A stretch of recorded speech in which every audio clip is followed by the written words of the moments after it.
Embracing who you are and helping others feel seen and heard, that's all Britney did. But what happened next is extraordinary. This episode is fun and inspiring. Come listen.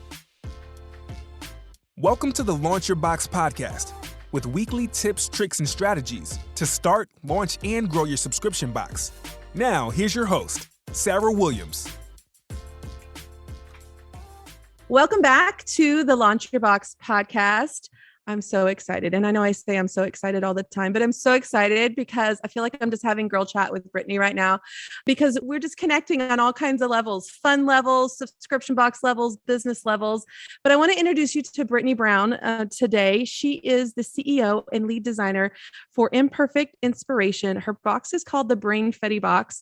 I opened her box inside Launch Your Box last month and I was like, oh my goodness, I love her box so much. And I've got to get her on the podcast. So Britney, why don't you just say hi to everybody and why don't you introduce yourself?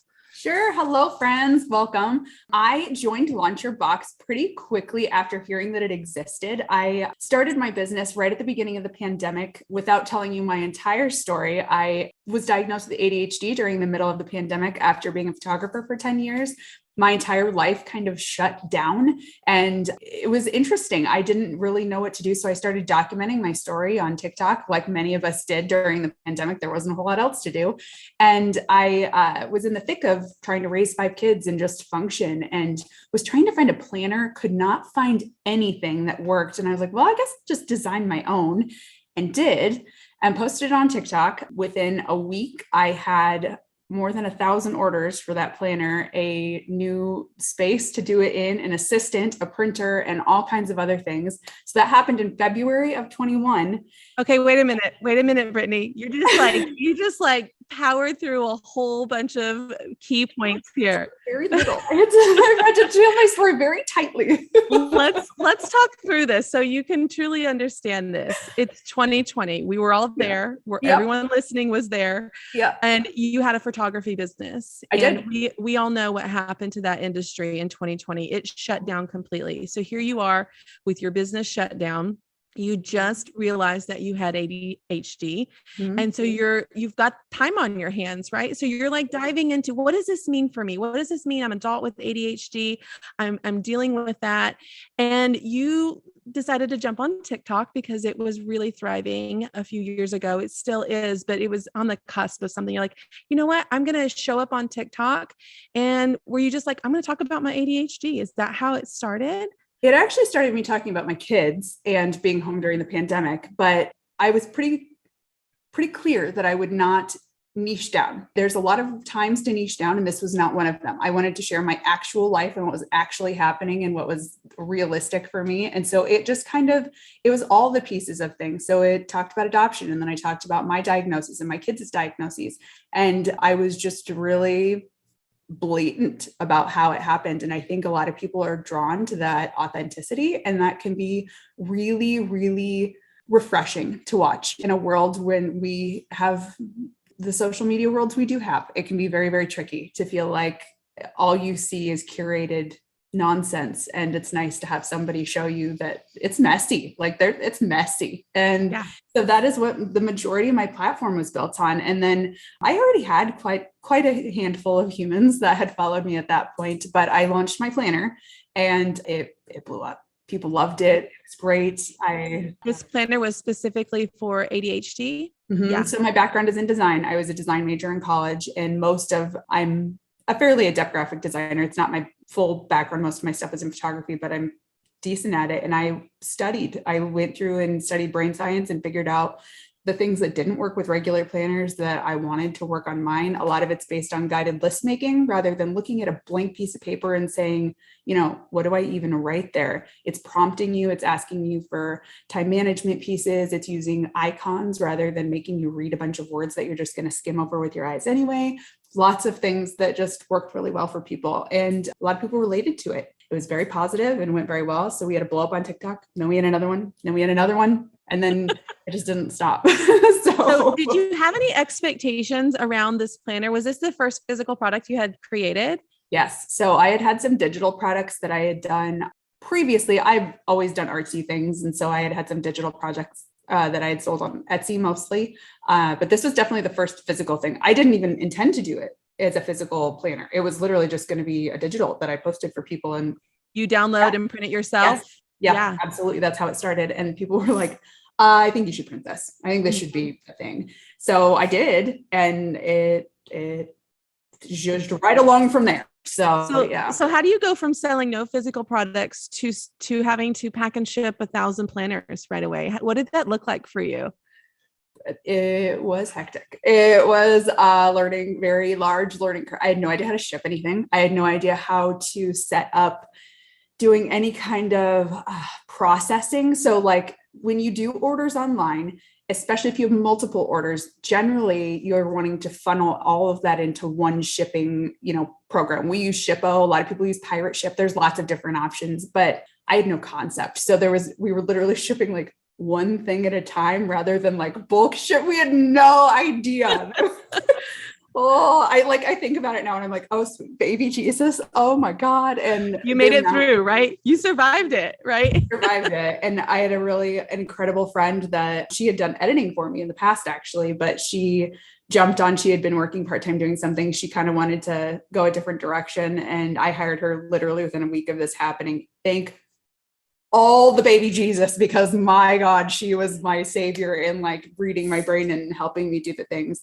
And now we have grown pretty substantially. I have 11 employees and this is a year. We started February 21st. Did more products come from this or did you go straight? Oh my word, did they? So we have, I can't even count. We have 10 physical notepad planners. We've designed an entire disc-bound based system that has lots of other planners. We have, I think, upward of 50 or 60 digital products we sell. Cards, stickers, lots of snarky mental health related cards and stickers that are honestly some of our best sellers. They go really, really well. And from that, my subscription box that I launched in April of this year. Let's talk about that because we're about to blow their minds. If you're listening, you might need to sit down. You might need to just clear your head. Brittany's about to tell you. So you dabbled into the product side. It blew up.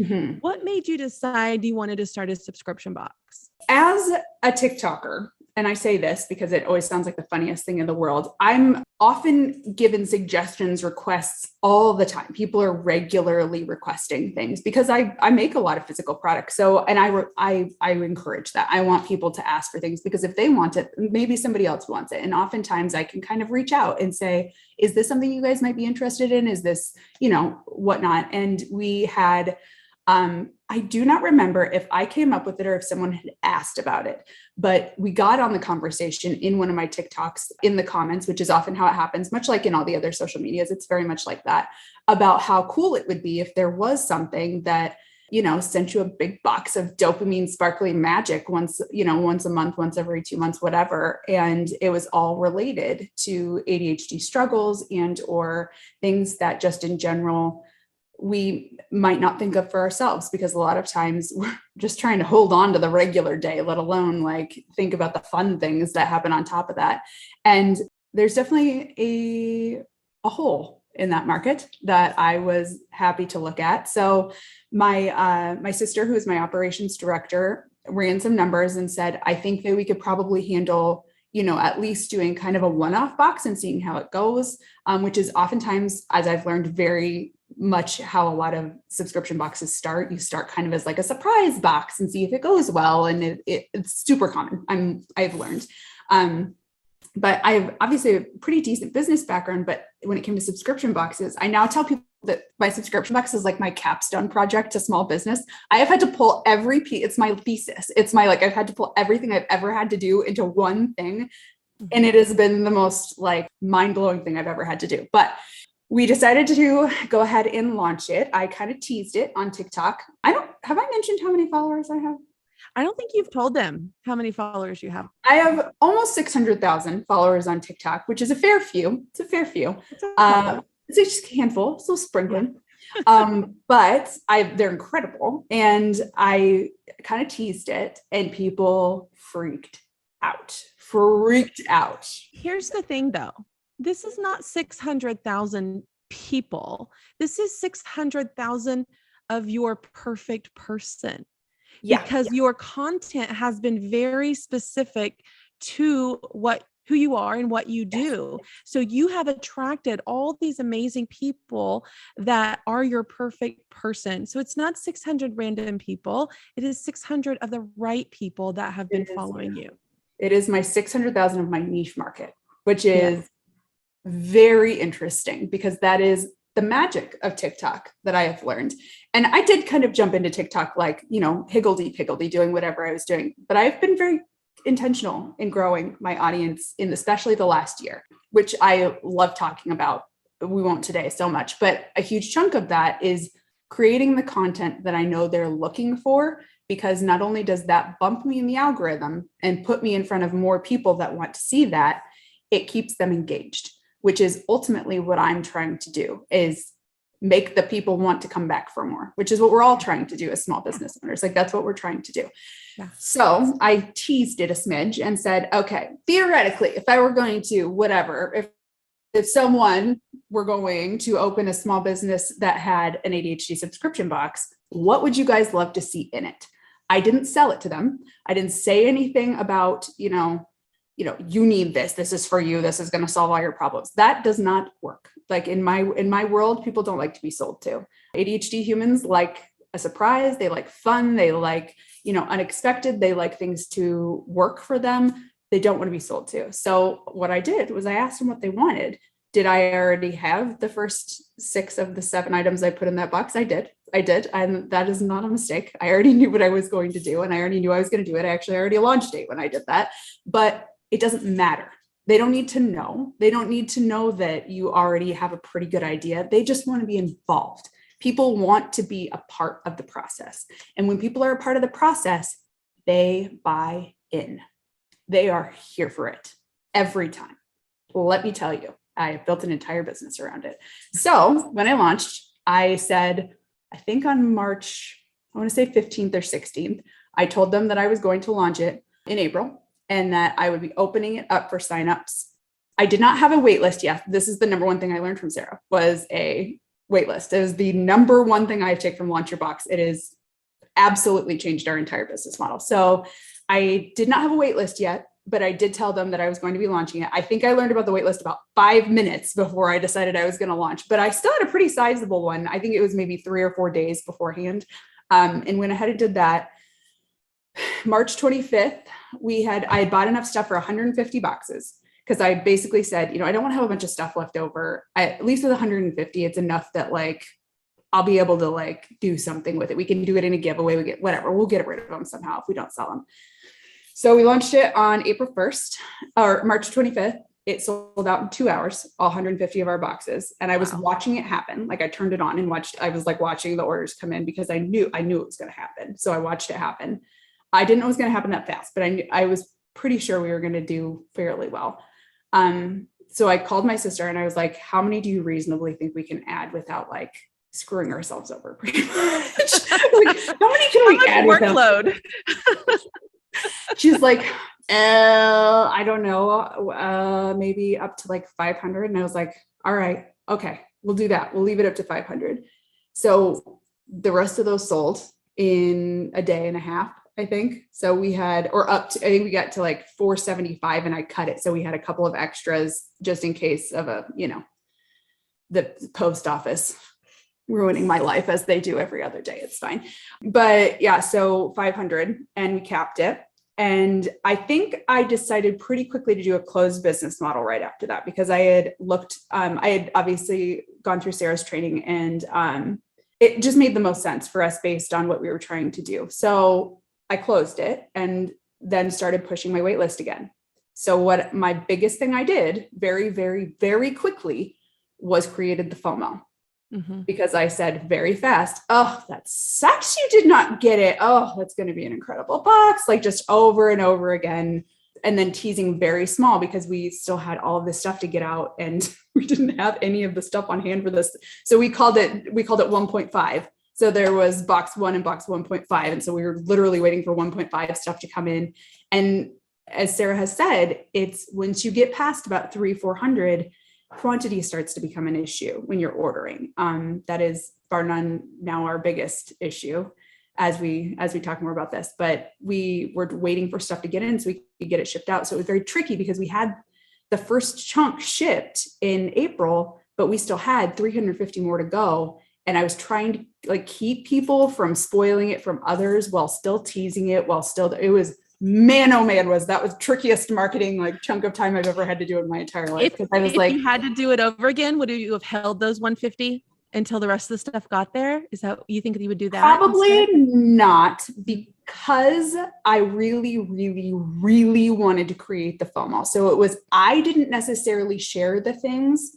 I teased them and I let other people kind of do it. I just told them, I was like, you guys, we added a couple more boxes. Make sure you put a content warning on for other people if they haven't seen it yet. And my people are cool. Like they're generally, no one's spoiling things on purpose. We're good folks. So for the most part, everybody did really well. But so in our groups and on TikTok, people were, they were like, what the hell? Where is this? Where can I get this? And so it was a whole thing. That, and then educating people about, because of my platform, I'm very, very open about things. And so educating people about the reality of subscription boxes, me trying to explain to people a niche market is a sweet baby Jesus. So I'm trying to explain to them why it's not also for men and why it's not also for children and why it is not also for, I'm like, you guys, I can't, it's like buying a present for somebody. What are the first 3 things you're going to ask somebody? How old are they? What do they like? What do they do? Like, you're not going to buy it. What am I going to get you? A box of paper clips that's going to suit everyone? No, we have to nail it down.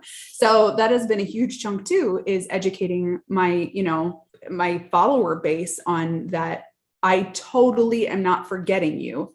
We just have to funnel it down to a smaller market of humans. Does that mean we will not ever have something for you? Absolutely not. Does that ever mean that you cannot join the box even if you don't fit my target market? No, if you love the stuff, get it. Like, that is absolutely not. But also people hate to be left out.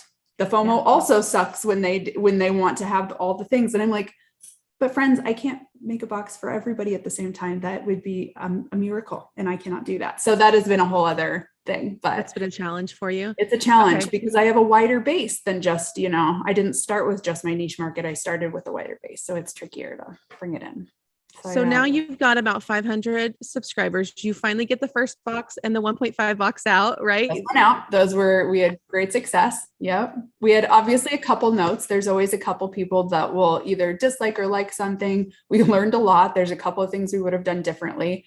But we learned quite a bit. We call that in our office a first pancake. So every time we do a new project, we call it, there's a phenomenon here that we call first pancake. Nobody gets blamed for anything. It's just a first pancake. We didn't know. We don't know till we know. So it is what it is. It was very much a first pancake box, and we are on pancake number 2 right now. So that is that. But so we were reopened. Our June box were bi-monthly until 23, which was a blessing in disguise. I wish I would love to be monthly right now. We do not, as I continue telling you this, we don't have the space for it. So we reopened our box for our June box on May 1st, for signups. And I said to my sister again, I was like, what is our reasonable amount we think we can take? And she goes, I think you will have 800. And I said, I think I will have 1,000. And we closed it at 11. We closed it at 1,111 subscribers. Okay. So May 3rd. So literally in about 45 days, you went from not having a subscription box to having over 1,000 subscribers. Yep. And a closed model. And managing all the pieces that come with that. Plus our full-fledged planner business, our planner factory that is still operating. And we have a gift shop. It's a moment over here. It's a moment over here. I want to sit in that moment with you because I know it's stressful, first of all, and I recognize that, but I want to congratulate you. You have to be incredibly proud of yourself and your team, incredibly proud of what they have done. And it's not an easy task. It's not going to be easy, but I just want you to sit in the moment where you created something so special for thousands of people. And and it's happening for you. It's very cool. It's very cool. Don't get into the work mode where you don't take enough time to celebrate that, because this is a big pivotal moment for you. And I want you to really sit with that and be proud of yourself. I know you're proud of yourself. It's incredibly inspiring. And that's what we're doing here today.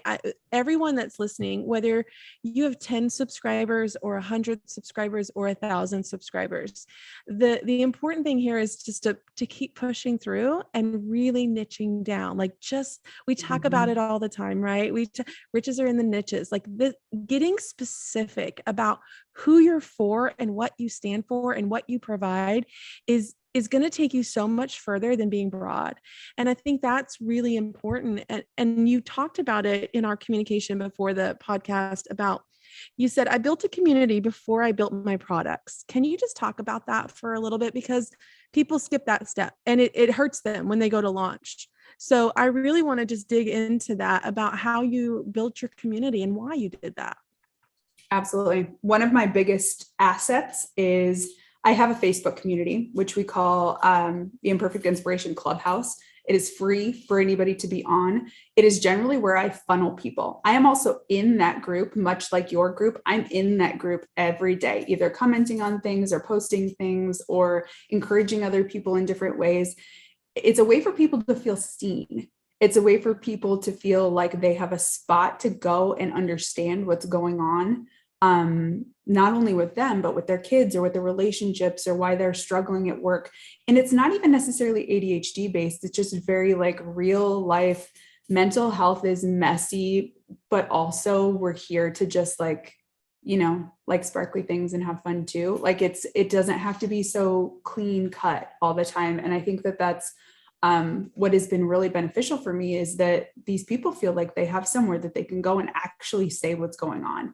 And I think that that's been really missing in social media, especially as we're coming out of the pandemic and we're kind of told to just like soldier on. And that's not so easy for people who potentially have had their entire lives shifted and readjusted. And when your brain operates in a way that, routine and focus and function all rely on things being the same, where you understand them. Now everything is different. That's really hard. It's really, really hard. And giving people the option to feel like they're not the only one has built my entire business, the entirety of it. I love it. And I could literally stop sending products and still just do digital things. Like I would say I'm done. Like, I have a sick kid or I just physically can't do it anymore. And I move everything to being digital platform based. I'd still be set. I'd still be good to go. Yeah. I would not have an issue because people want to be connected to something. They want to feel like they're seen and heard and understood. And my entire community is doing that every single day. So I also have a digital membership with more than 400 or 500 people in it. And that is another thing you talk about, that when you just had your mentor on, that you guys were recently talking about how memberships can be a great asset for renewable monthly income. Thank you. I don't have words. Yeah. It's fine. Recurring revenue. Recurring revenue. That's what I'm looking for. I was like renewable the things. Yes, fine. So that, that evergreen renewable resource of having somebody there that's delivering things to you every month that are useful to you, man, that's helpful. Yeah. That is helpful. And people feel connected when they're in a community of others that are seeing and feeling things the same way. Literally this morning, Sarah, I should add you to the script because it's so fun. Literally this morning, a girlfriend of mine, that's a real life girlfriend of mine, posted, and she was like, wait a second, is it a thing that like everyone has multiple beverages in front of them all the time? And I'm like, yes, it is a thing. And then you get all these pictures of all these people that have, look, here's a water, here's a smoothie from earlier, here's a coffee from earlier, here's a soda from Yes, you can't see us right now, but we literally have lots of drinks. Both We're of us holding all of our beverages. We should post a picture with all of our beverages. But it's just tiny things like that where people then feel like they're a part of something because they're not the only one. And it's so often we just feel like we're floundering in this world of bedlam and we have no idea what's happening. And you hear somebody else who has the same struggle or the same just quirk, It's lovely. Like it's refreshing to feel that. And my box and products are highlighting that for people. That's my goal, is to show them they're not the only one at all. And let's, first of all, make a little bit of fun of it, because it's funny sometimes. Like we're like, I love how you do that. I love how you infuse that kind of lightheartedness in a very serious situation, and so levity is the word I use a lot. Yes. Levity. So it's that just kind of like tiny piece of humor in a serious moment that lets it be okay. Mm-hmm. And I think that is a lot of what we have been missing as we're coming out of things, is everything is so serious. Everything in the state of our world is so serious that I'm not making fun of it, but I'm offering a little bit of, okay, to it. And I think that helps people process rather than be so overwhelmed. And it's been well met mostly. So, well, I'm curious, now that we're at 1,111 subscribers, like, what does the future look like for you? Like, what do you think about when you look at the rest of this year or even next year? What do you think about? Friends, you can't see my face, but I'm just like squashing my face. And so we are hopefully this week signing a lease on a warehouse, which is a giant step. I didn't even talk about this. We have grown out of 3 spaces. So part of what I do is making sure that I'm balancing the triangle of sales, people, and space at the same time, because if you don't have enough money on hand, then you can't do X and you can't do Y. And so it's very tricky to balance that. Mm-hmm. If you have employees, I'm sure you understand that, okay, do I need to hire somebody else so that we can do X, or should we save that cash so we can do Y? And it's tricky. It's a very tricky balance. So my space piece of that triangle, my, not wanting to spend too much on overhead of space, has gotten pushed out. We are in an obtuse triangle and we do not have a choice anymore. So we finally found a spot. Our city is not conducive to the type of space that we needed, and it took us a minute, but hopefully we have signed a pre-agreement, and we'll be signing a lease on a 3,000 square foot space. Hopefully this week, maybe next week, kind of depends on when you're going to need a bigger space. Can I just tell you? Yes, ma'am, we are, but we're starting with 3,000 because that's what I can do. Okay. I'm going to give that to you. Don't sign it to a long-term lease. I mean, you went from 0 to. We also have a shop. Yeah, we also have a shop too. We have 1,000 square foot shop that we house anyway. So whatever, it's fine. So that's happening first. I hired an assistant who ended up being our subscription box manager, because she's very organized and she's very good. And I was like, this is an obvious fit for you. Like, it's a very obvious fit. So she was part-time until she goes to full-time next week. Actually, she had another job. Obviously, she had to give some notice to. And so, yeah, she will be headed to full-time. We are bi-monthly until January 23, we will be moving to monthly. We will also theoretically be launching a couple of other boxes next year, likely a more men's-based box and a kids box. Those are our 2 biggest requests, and I know without question they will do well. They likely won't be they won't be our focus box, but they will very likely be very positive and well-met supplements to the ones that we have.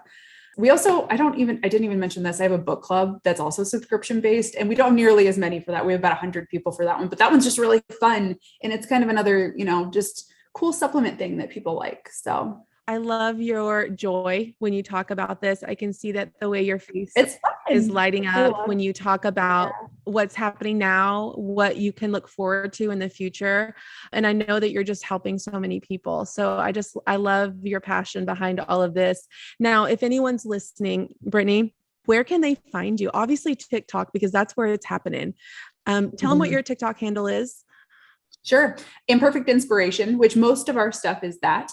TikTok is definitely the one that I'm the most active on. Well, other than this last week, I kind of had we needed a little break ski, which does occasionally happen, but typically TikTok, I have the most content on, and you can find all different kinds of things on there. Like I said, at the beginning of our chat, I rebuffed the TikTok rule of niching down, actually, because I was like, nope, I'm not doing it. And I probably would have a lot more subscribers if I was a lot more niche down, but I refuse. I don't want to, because it is sharing my life and what I do as both a business and a human. So that was a personal choice. I also think that's okay if that is a choice you're making actively. Know that if you niche down, you will grow faster. But if you want it to be wider for a specific reason, then that's a personal choice and you can make that choice. But make it knowing how you're making it and why you're making it. So TikTok is the biggest one. I am also on most of the things. We have a Facebook group called the Imperfect Inspiration Clubhouse. And then I have just a regular Facebook page and an Instagram as well. So yeah. Awesome. Britney, I always ask all my guests, what advice would you give for someone that's sitting here listening, ready to start their subscription box, but something's holding them back? What would you tell them? Bar none. Nothing you do the first time will be perfect. Nothing will be right. The first pancake. Nothing will be accurate. Yeah. The first pancake. It is a first pancake. And it is a huge piece that I had to get over through therapy, mostly because I struggle with a lot of things. It's not just ADHD for me. I have a lot of other pieces, a lot of moving pieces in my mental health. And I fixate very deeply on if I cannot do things right the first time, I often just won't do it at all. And I know there are a lot of people listening that can probably relate to that entire sentence. I had to teach myself, there is no getting over it. I had to teach myself very slowly that the world would not end if I didn't do it perfect the first time. And you see the success in my business today because I was able to circumnavigate that line of thinking. I would not be where I am if I was still struggling in the same headspace that I had been for many, many years ahead of time. And I think that every time I launch something new and there's mistakes attached to it, because there are always, and I see that it still is okay and that we find ways around it and we find, pieces to supplement, we duct tape it together some way or another, and it's still okay and people still love it and things are still moving in the right direction. I'm reinvigorated with that same thought of, okay, it doesn't have to be perfect. We just need to get it out. Nobody can buy it if they don't have the option to buy it. Yep. Nobody can support you if they don't know it exists. That's a lot of what I coach people on when it comes to TikTok too, is that nobody can watch it if you don't make it. Yeah. Nobody can support you if they don't know it's there. If you're not marketing yourself, how are you helping someone? And I have to say that to myself a lot, because even now, even with, more than 500,000 people who actively follow me because they want to know what I say, I literally go in my head, oh, don't post that. Nobody gives a shit. Yes, they do. Yes, they do. Yes, they do. So let them decide. Let them decide if they care about it. You're deciding for them ahead of time. That's not fair. You're deciding for them that they don't want to support you. Why don't you let them pick? Post it, share it, put it up. See what happens. And if nothing happens, cool, go post it some more. Figure it out. I love it. All right. There's your motivation to just make it happen from Britney. I'm a little sassy in my motivation. Sorry about that. I call mine my ranty pants. When I kind of get on a tangent, I've got my ranty pants. I do. I get ranty pants. Yes. The whole so thing. I like it. Yeah. All right, Britney. Thank you so much. Join us back here next week for another great episode. Bye. Bye. If the idea of creating a subscription box is swirling around in your head, I encourage you to head over to launchyourboxwithsarah.com, get on our waitlist, and grab some of our free downloads to help you get started. That's launchyourboxwithsarah.com.